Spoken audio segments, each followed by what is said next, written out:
อันนี้เป็นการสั่งขบวนการของการเมืองเนาะการเตะบอลเพื่อสังคมสมานสามัคคีภายในของการเมืองซึ่งว่าจะได้จัดแบ่งระหว่างทีมยิงและทีมชาย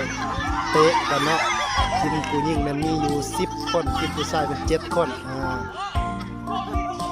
ขบวนการตอนนี้กำลังคึกคืนม่วนซื่นกันว่าซั่น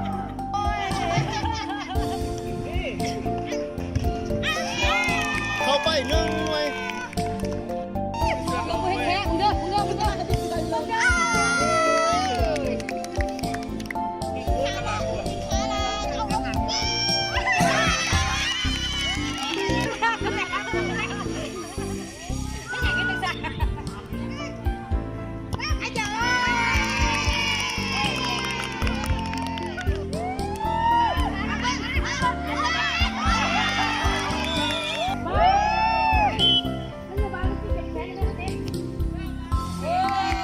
วันนี้บอกกล้าครับอยากมาได้ไปเหยียบ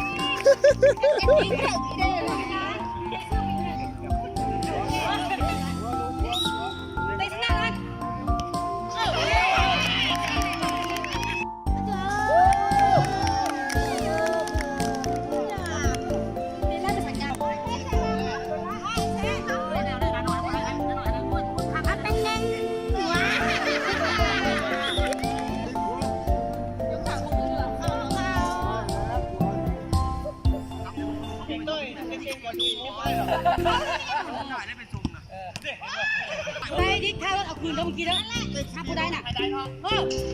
เซเอาเด้อ